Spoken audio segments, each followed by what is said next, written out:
Hey guys, welcome to this training techniques video. Today I'm going to be talking about training tempo. So when we talk about training tempo, we're talking about the speed with which you're moving the weights during your training. Training tempo is a variable that we can adjust.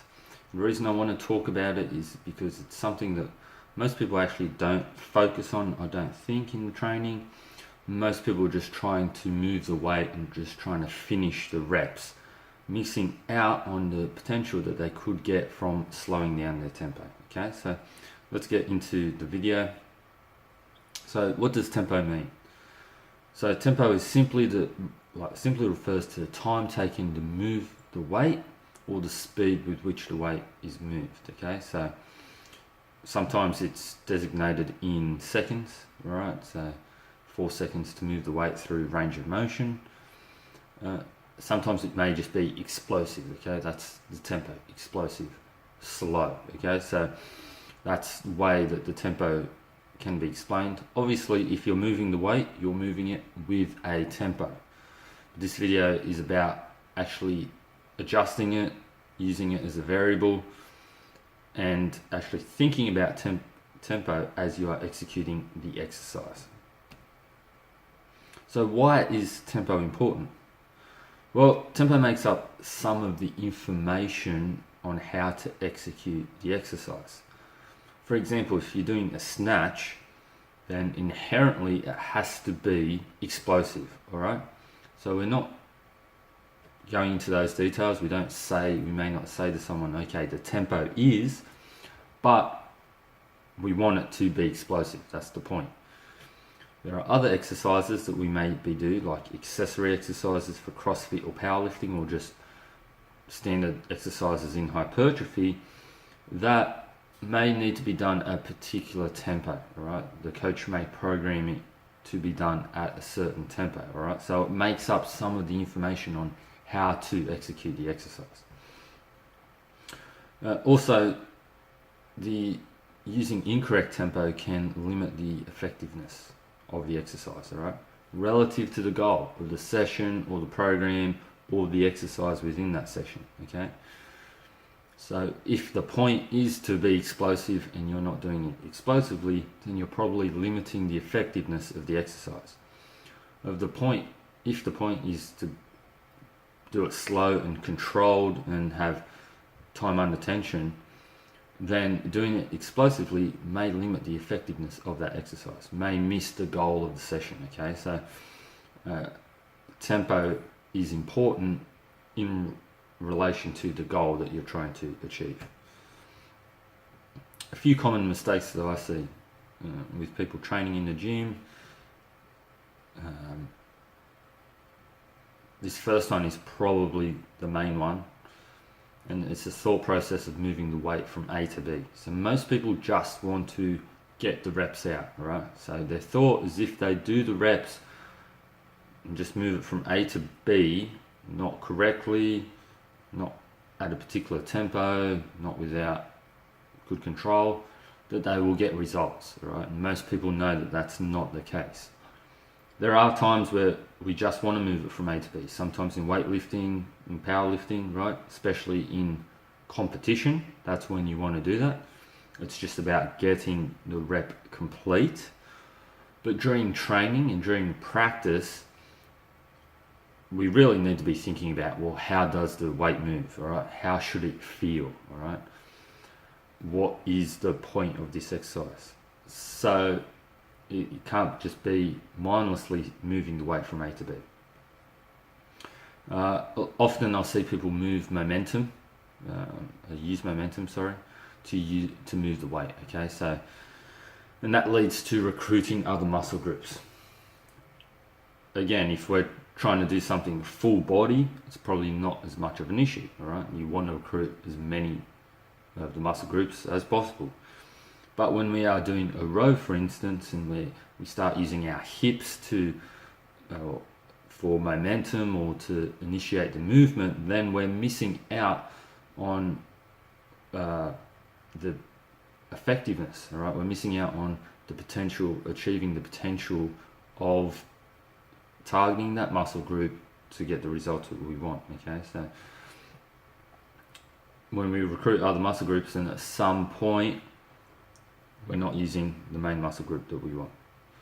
And of course, moving the weight too fast. Now, that's not an issue if we're trying to be explosive. If the aim is to be powerful and explosive, then we want to move the weight fast. Otherwise, we probably want to move the weight controlled, okay? And I see a lot of people doing pretty standard exercises and moving the weight too fast. They're not like power exercises, and they're not power athletes either. So often moving the weight too fast is a pretty common mistake. So how is tempo commonly shown?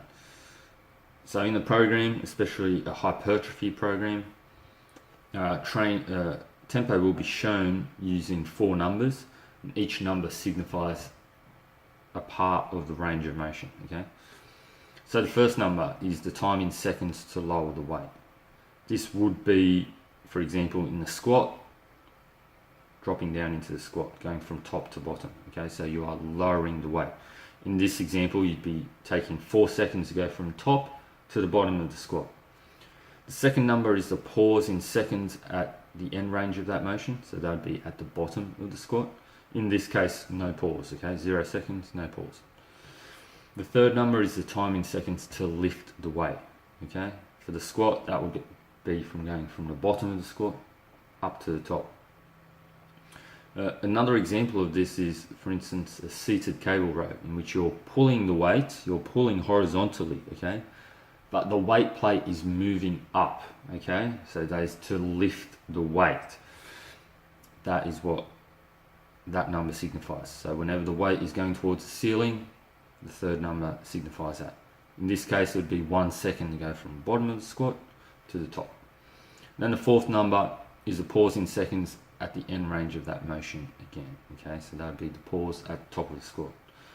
So for a squat, using this example here of 4010, that would be 4 seconds down, 0 second pause at the bottom, 1 second lift, 1 second to lift the weight, and then 0 second pause at the top, and then repeat.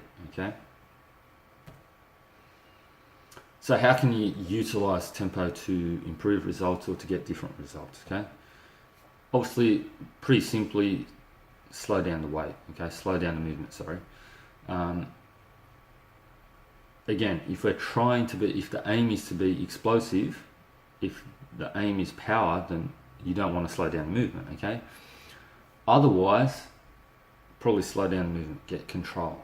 It may require you to use lighter weight initially. Okay, so if you think that you're using 20 kilos to do a set of 8, and it takes you 20 seconds to do that set of 8, well, now if we slow down the movement and make it 40 seconds, all of a sudden it's probably going to be more difficult to do 20 kilos. Okay, so you may have to go lighter initially. Initiate with the intended muscle group. Okay, so again, hips shouldn't be moving while you're doing a rowing exercise or a bicep curl or something like that. Lock yourself down, stabilize, and then initiate with the intended muscle group. Okay, so that is again about controlling the weight through the full range of motion. Use pause reps to feel better tension in the target muscle group. Okay, so you know how it should feel. Pauses are also awesome for increasing the time under tension. They're also awesome for making the exercise more difficult without necessarily adding weight. Okay, so another variable without changing the variable of weight. Okay, so use pause reps to better feel the tension, to make things a little more spicy. And then finally, don't ego lift. All right, pretty simple. I've already touched on that. You may have to go lighter initially. Just learn how to have full control of the weight through the full range of motion. Okay, it may mean that you need to go lighter. it's very unlikely that people are tracking your weight, anyone else, so you may have to go lighter, but that's okay. Think of it like 1 step back, 2 steps forward, okay? Going back initially to make sure you can absolutely control the weight, and then building back up will help you in the long term, okay? That's it. That is it for this training technique video. If you enjoyed it, please comment below or send a message. If it sucked, please comment below, send a message, and let me know how I can improve this. If you have any questions, comment, message. If there's anything else you'd like me to talk about in terms of training, nutrition, sleep, your environment, your mindset, time management, any of those things, I'm going to be covering them in the future. If you have any questions specifically about those things, please comment, message, and I will address them as soon as possible. That is it for this training technique video. Go out there and be awesome and enjoy your life. Till next time, be good, peeps.